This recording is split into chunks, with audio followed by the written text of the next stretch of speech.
Hello students, welcome to my channel knowledge plus. आज हम NCERT class 10th के geography, social science में geography यानी भूगोल के कुछ इंपॉर्टेंट क्वेश्चंस करेंगे जो एग्ज़ाम में आ चुके हैं। ठीक है, तो हम थर्ड चैप्टर करेंगे। अध्याय हमारा तीसरा है जल संसाधन। तो इसके हम क्वेश्चन शुरू करते हैं। क्वेश्चन से पहले हम एक बार पैटर्न की तरफ देखते हैं। भूगोल ज्योग्राफी में 20+ मार्क्स के क्वेश्चंस आते हैं। 20+ मार्क्स के स्पेशली ज्योग्राफी में आते हैं, जिसमें क्वेश्चंस 8 होते हैं। 8+ क्वेश्चन होते हैं, 8 मान लो, ऐसा कुछ कह सकते हैं, जिसमें 1 मार्क्स के क्वेश्चंस होते हैं, 3 मार्क्स के क्वेश्चंस होते हैं, और हम शुरू से मैप करते आ रहे हैं तो 4 मार्क्स के मैप्स होते हैं। 1 या 2 मैप ज़रूर होते हैं जो 4 मार्क्स के होते हैं। तो हम चैप्टर शुरू करते हैं। तीसरा चैप्टर है हमारा, तीसरा अध्याय जल संसाधन। इसके इम्पोर्टेंट क्वेश्चंस हैं। पहला क्वेश्चन, भारत में पानी की कमी के लिए जिम्मेदार कोई 5 कारण बताएं। ये क्वेश्चन आया था CBSE 2017 में और 5 मार्क्स में आया था। इसमें हमें पूछा है कि जो भारत में पानी की कमी हो रही है उसके लिए कौन जिम्मेदार है, कोई 5 कारण बताएं। तो पहला हम लिख लेंगे बढ़ती जनसंख्या। जो जिम्मेदार है उसका पहला पॉइंट है बढ़ती जनसंख्या। बढ़ती जनसंख्या, जल दुर्लभता। जल दुर्लभता का मतलब होता है जल की कमी, पानी की कमी। ठीक है, जल दुर्लभता के लिए उत्तरदायी एक प्रमुख कारक है। जैसे जनसंख्या बढ़ रही है उसके हिसाब से उसे पानी की ज़रूरत बढ़ती जा रही है, इसलिए पानी की कमी के कारण इसमें पहला पॉइंट है ये। बढ़ती जनसंख्या के कारण ही अधिकतर शहरों को इसका सामना करना पड़ रहा है। जो जनसंख्या बढ़ रही है तो उसमें पानी की कमी आ रही है, जहाँ पर अधिकतर शहरों को ना इसका सामना करना पड़ रहा है, इस परेशानी का सामना करना पड़ रहा है। तो इसलिए ये पहला पॉइंट है जल की कमी के कारण। ठीक है, तो ये फर्स्ट पॉइंट है बढ़ती जनसंख्या। अधिक जनसंख्या के लिए घरेलू उपयोग में ही नहीं बल्कि अधिक अनाज उगाने के लिए भी जल चाहिए। यही नहीं है, यही कारण नहीं है कि घर में जो लोग हैं, लोग बढ़ रहे हैं तो घर में यूज़ हो रहा है। नहीं, लोग बढ़ रहे हैं तो उनका अनाज बढ़ रहा है, उनका खाना बढ़ रहा है, जिसके लिए सिंचाई के लिए पानी की अधिक उपलब्धता होती है। पर इसलिए पानी की ज़्यादा हो रही है, ज़्यादा हो रहा है, तो इसलिए वो कम हो रही हैं, पानी कम हो रहा है। अब सेकंड पॉइंट है कृषि का व्यवसायीकरण। हरित क्रांति की सफलता के बाद हमारे किसान वाणिज्य का फसलों का उत्पादन कर रहे हैं। वाणिज्य फसलों के लिए अधिक जल तथा निवेश की आवश्यकता होती है। नलकूपों तथा कुओं जैसे सुनिश्चित सिंचाई के साधन भौम जल स्तर के नीचे गिरने के लिए उत्तरदायी हैं। कृषि का व्यवसायीकरण, जनसंख्या के साथ साथ कृषि भी बढ़ता जा रहा है। हरित क्रांति जो था उसकी सफलता के बाद हमारे किसान वाणिज्य कृषि ज़्यादा कर रहे हैं, क्योंकि अब उन्हें बढ़ाना भी है, बेचना भी है, उन्हें अपने लिए भी रखना है, तो इसलिए वो फसल ज़्यादा कर रहे हैं और वाणिज्य कृषि ज़्यादा कर रहे हैं, जिसमें जल तथा निवेश की आवश्यकता ज़्यादा होती है। नलकूप तथा कुओं जैसे सुनिश्चित सिंचाई के साधन भौम जल स्तर के नीचे गिरने के लिए उत्तरदायी कारक है।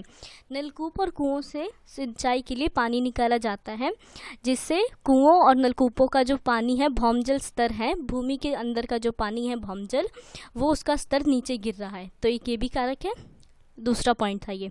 अब ये है तीसरा पॉइंट, औद्योगिकीकरण। स्वतंत्रता के बाद भारत में तेज़ी से औद्योगिकीकरण और शहरीकरण हुआ। आजकल हर जगह बहुराष्ट्रीय कंपनियां बड़े औद्योगिकी घरानों के रूप में फैली हुई हैं। अत्यधिक जल के अलावा उनको चलाने के लिए ऊर्जा की भी आवश्यकता होती है और इसकी पूर्ति जल विद्युत से होती है। स्वतंत्रता के बाद औद्योगिकरण का ये मतलब होता है कि जैसे फैक्ट्रीज़ बन रही हैं, लोग ज़्यादा हो रहे हैं। स्वतंत्रता, आज़ादी के बाद बहुत तेज़ी से भारत में शहरीकरण और औद्योगिकरण दोनों बहुत तेज़ी से बढ़ा, जिसके कारण जो बहुराष्ट्रीय कंपनियां थी, इंटरनेशनल कंपनी जो है वो बढ़े और वो काफ़ी दूर दूर तक फैल गए। तो वो जहाँ जहाँ बने, जहाँ जहाँ फैले, उसके लिए किसी भी फैक्ट्री को चलाने के लिए जल की, विद्युत की ज़रूरत होती है, और विद्युत किससे बनता है? जल से। तो एक ही औद्योगिकीकरण भी है जिसके कारण जल बढ़ रहा है, जल की मात्रा कम हो रही है और फैक्ट्रीज बढ़ रहे हैं, इसलिए विद्युत भी बढ़ रहा है और विद्युत जल से बनता है। अब फोर्थ पॉइंट है शहरीकरण। शहरीकरण ने भी जल दुर्लभता की समस्या में बढ़ोतरी की है। हमारे अधिकांश शहरों में जनसंख्या की अधिकता है। हम सब जानते हैं कि स्वतंत्रता के बाद शहरीकरण एकदम से ही बढ़ गया, लोग इधर भागने लगे, लोग उधर गए, शहर बढ़ते गए, शहर में लोग बनते गए, जनसंख्या बढ़ गई। तो एक ये भी कारण है जिससे लोग को जल की बहुत ज़्यादा दुर्लभता हुई, बहुत ज़्यादा कमी हो रही है, लोग बहुत ज़्यादा पानी यूज़ करने लगे। और इसलिए हमारे अधिकांश शहरों में जनसंख्या की अधिकता है। हमारे कई शहर हैं, जो भारत में कई शहर हैं जहाँ पे जनसंख्या बहुत ज़्यादा है, इसलिए वो पानी का भी ज़्यादा यूज़ करते हैं, इसलिए पानी की कमी आ रही है। अब इसका फिफ्थ पॉइंट है जल का असमान वितरण। जल असमान अवस्था में सभी जगह स्थानों पर उपलब्ध नहीं है। जल का असमान वितरण, जो जल है वो कहीं ज़्यादा है, कहीं कम है, तो इसको बोलते हैं असमान। इसका अगर एक वर्ड निकाले तो वो निकलता है असमान। तो इसलिए होता है कि जल कहीं ज़्यादा है, कहीं कम है, इसलिए इसकी कमी हो रही है। जहाँ ज़्यादा है वहाँ ज़्यादा यूज़ करें, जहाँ कम है वहाँ तो उन्हें पानी मिल ही नहीं रहा है। तो जहाँ ज़्यादा है वहाँ कम यूज़ करना चाहिए, और जहाँ कम है या फिर है ही नहीं वहाँ पानी पहुँचाना चाहिए, क्योंकि एक संसाधन है और ये कभी भी ख़त्म हो सकता है, इसलिए इसका कम उपयोग करना चाहिए। तो ये हमारा क्वेश्चन यहीं तक था। और सेकेंड क्वेश्चन अब शुरू हुआ है। सेकेंड क्वेश्चन है वर्षा जल संग्रहण क्या है, इसका क्या महत्व है। ये क्वेश्चन आया था CBSE 2019 में, ये आया था 5 मार्क्स में आया था। तो इसके 5 पॉइंट बता देते हैं। वर्षा जल संग्रहण, पहले वर्षा जल संग्रहण क्या है, होता क्या है। यह वर्षा के जलों को कुओं तथा बंधिकाओं धीरे धीरे रिसने वाले गड्ढों में एकत्रित करके भूमिगत जल में वृद्धि की तकनीक है। बिल्कुल ठीक। जो वर्षा जल संग्रहण है उसका सीधा सा मतलब है कि वर्षा के जल को इकट्ठा करना और उसे यूज़ में लाना। सीधी सी आप ये पॉइंट जो है ये पढ़ सकते हैं, इसमें इजी है पर मैं आपको इजी तरीके से बता रही हूँ कि वर्षा का जल इकट्ठा करना, संग्रहण मतलब इकट्ठा करना। जो संग्रहण वर्ड है उसका मतलब है इकट्ठा करना और उसे यूज़ में लाना। ये हमारा यहाँ तक हो गया कि वर्षा जल संग्रहण क्या है, तो हमने बता दिया क्या है। इसका क्या महत्व है, तो इसका बहुत महत्व है, तो हम इसके महत्व के 5 पॉइंट लिख दे रहे हैं क्योंकि 5 मार्क्स में। तो फर्स्ट पॉइंट है हमारा वर्षा जल संग्रहण समय की मांग है, क्योंकि जल की मांग में नित्य प्रति वृद्धि हो रही है। वर्षा जल संग्रहण जो समय की मांग है, समय के साथ जैसे पानी का उपयोग ज़्यादा हो रहा है, तो वर्षा जल का हम पानी का, भूमि जल का ज़्यादा उपयोग नहीं कर सकते क्योंकि एक ना एक दिन ख़त्म हो जाएगी। तो इसको बचाने के लिए हम वर्षा जल संग्रहण का उपयोग करते हैं। इसलिए यह है कि समय की मांग है, धीरे धीरे बढ़ती जाएगी। वर्षा जल संग्रहण है वो बढ़ती जाएगी क्योंकि भूमि का पानी कम होने लगेगा, तो हमें वर्षा जल से ही हम निर्भर रहेंगे वर्षा जल पर ही। तो इसलिए यह है कि वर्षा जल की समय की मांग है। जल की मांग में नित्य प्रति हो रही है, जल की मांग में जो है वृद्धि हो रही है, रोज़ रोज़ रोज़ रोज़ वृद्धि हो रही है, तो भूमि जल जल्दी ख़त्म हो जाएगा, इसलिए वर्षा जल संग्रहण ये आया है। दूसरा पॉइंट है इसका, यह अन्य संसाधनों पर दबाव को कम करता है। हाँ बिल्कुल ठीक, यह अन्य जल संसाधनों पर दबाव कम करता है। जैसे भूमि जल है तो हम उसका ज़्यादा उपयोग कर रहे हैं तो उस पर दबाव पड़ रहा है, वो एकदम से ही ख़त्म हो जाएगा। इसलिए जो वर्षा जल संग्रहण है वो उस पर दबाव डालने को कम कर रहा है, उस पर ज़्यादा दबाव ना पड़े, वो एकदम से ही ख़त्म ना हो, इसलिए ये आया है। और हम अगर इसका उपयोग करेंगे तो वो जल्दी ख़त्म नहीं होगा। अब थर्ड पॉइंट है, यह जलापूर्ति का सस्ता साधन है। इसको हम अगर हमें अपने छत पे लगवाना है, हमें कहीं पर भी लगवाना है, अंडरग्राउंड करवाना है, तो ये बहुत सस्ता है, ज़्यादा महंगा नहीं है, तो हम यूज़ कर सकते हैं इसे और हमें यूज़ करना चाहिए। और इसका फोर्थ पॉइंट है, यह भूमिगत जल के पूर्ण भरण में मदद करती है। अगर वर्षा जल हम यूज़ कर रहे हैं, ठीक है, तो ऐसा तो नहीं है कि हम सारा बारिश का पानी रख लेंगे, स्टॉक करके रख लेंगे, ऐसा नहीं है। तो जो वर्षा जल है उसको, तो हम सारा जल का पानी इकट्ठा नहीं कर सकते, वर्षा जल इकट्ठा नहीं कर सकते, इसलिए हम कुछ पानी स्टॉक में रख सकते हैं। और जो बारिश होगी तो वो जो मिट्टी होती है, भूमि होती है, वो उसमें खींच लेगी और जल को पूर्ण भरण कर देगी, और मतलब कि भूमि का जल है उसे ठीक कर देगी। अब हमारा 5th पॉइंट है, जब जल के अन्य सब स्रोत सूख जाते हैं तो वर्षा जल संग्रहण सबसे अधिक विश्वसनीय स्रोत होता है। जब भी जो वर्षा जल संग्रहण है वो इतना अच्छा है कि अगर कहीं भी सूखा पड़ जाए, कहीं भी कुछ भी होता है, तो हम उस पानी को यूज़ कर सकते हैं और हम उसका ये बहुत विश्वसनीय स्रोत है जिसमें हम विश्वास कर सकते हैं। बस ये था 5 मार्क्स का, तो आप इतना लिख दीजिए। और अब थर्ड क्वेश्चन पे चलते हैं हम। हमारा 3rd पॉइंट है, जल दुर्लभता की परिभाषा दीजिए। भारत में जल दुर्लभता के किन्हीं 2 कारणों की व्याख्या कीजिए। ये आया था CBSE 2016 में 3 मार्क्स में। जल दुर्लभता क्या होता है? जल की कमी को जल दुर्लभता कहते हैं। तो अब इसे देखते हैं कैसे लिखा है ये। जल दुर्लभता किसी क्षेत्र में प्रचुर मात्रा में जल संसाधन होने के बावजूद भी वहाँ जल की कमी का होना ही जल दुर्लभता कहलाता है। जल दुर्लभता वही जल की कमी होना ही जल दुर्लभता कहलाता है।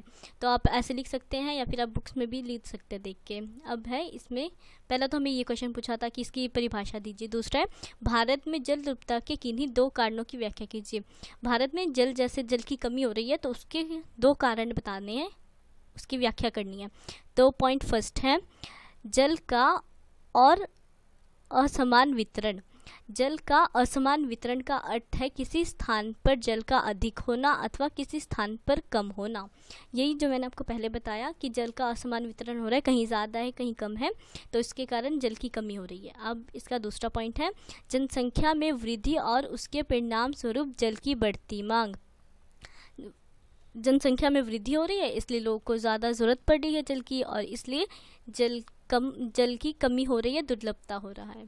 ये हमारे यही क्वेश्चन था, ये ऊपर वाला ही है, ठीक है, उससे आप देख के पढ़ सकते हैं। तो ये 3rd मार्क्स में था, तो इतना ठीक है। और ये इसका हमने 3rd पॉइंट भी दे दिया क्योंकि 3 मार्क्स में है, तो हम 3-4 मार्क्स कर सकते हैं, 3 या 4 पॉइंट कर सकते हैं। लोगों का उच्च जीवन स्तर होने के कारण बड़े बड़े होटलों में अधिक मात्रा में जल का दोहन होता है।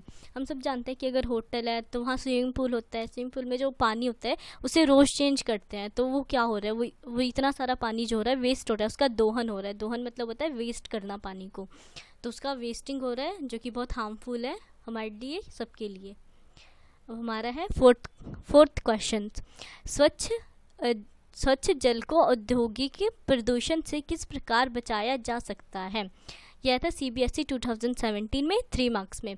स्वच्छ जल जो है मतलब साफ़ जल है, उसको हम जो फैक्ट्रीज़ के प्रदूषण होते हैं, जो गंदे सामान होते हैं, मल वगैरह होती है, उससे कैसे बचाएं, क्योंकि वो स्वच्छ जल फिर ख़राब हो जाता है इसलिए। तो औद्योगिकी प्रदूषण, पहले तो आपने बता देना कि औद्योगिकी प्रदूषण होता क्या है।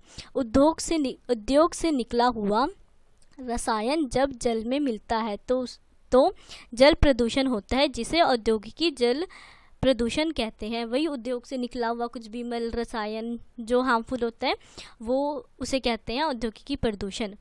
अब इससे किस प्रकार बचाया जा सकता है स्वच्छ जल को, इसके पॉइंट्स हैं। पॉइंट फर्स्ट है, उद्योगों के रसायन निकास के लिए निश्चित स्थान होने चाहिए। जो भी उद्योग से गंदा मल रसायन ये सब निकलता है उनके लिए एक निश्चित स्थान होना चाहिए, ताकि वो कहीं भी पानी में मिट्टी में ना फेंके। अगर वो पानी में फेंकेंगे तो जल प्रदूषण हो जाएगा, मिट्टी वगैरह में फेंकेंगे तो वो सॉइल प्रदूषण, मृदा प्रदूषण हो जाएगा, ऐसा हो जाता है। तो उनके लिए एक निश्चित स्थान बनवाना चाहिए सरकार को, ताकि वो जल प्रदूषण ना हो और जल का उपयोग हो सके।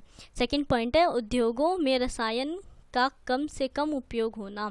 अगर उद्योग जो है फैक्ट्रीज़ है वो अगर रसायन का कम से कम उपयोग करे तब उन्हें फेंकने की ज़रूरत ही नहीं पड़ेगी। अगर कम हो रहा है तो कम वो कहीं भी डिकम्पोज कर सकते हैं, इसलिए उन्हें कम से कम उपयोग करना चाहिए। 3rd पॉइंट है, जल प्रदूषण कम करने के लिए सरकार को उचित कदम उठाने चाहिए।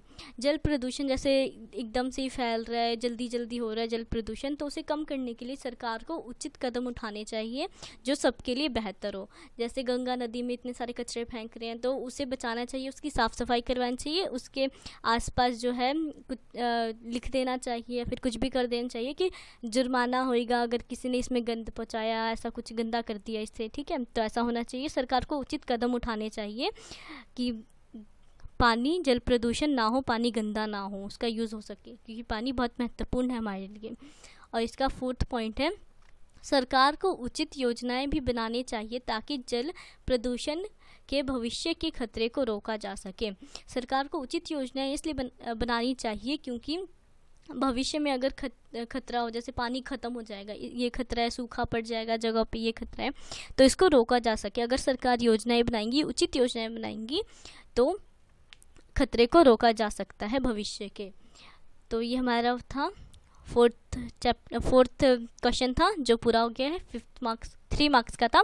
तो हम अगर इतना लिख लें तो, और प्रेजेंटेशन आपने ऐसे ही करना है जैसे अभी किया है कि पहले आपने ये लिख देना है इसका डेफिनेशन, फिर उसके जो प्रयोग हैं वो लिख देने हैं, बस इतना ही करना है आपने। और अगर वीडियो अच्छी लगी हो तो लाइक, शेयर, कमेंट करना और सब्सक्राइब कर दीजिए मेरे चैनल को। और कोई भी प्रॉब्लम हो तो आप कमेंट में पूछ सकते हैं। Thank you.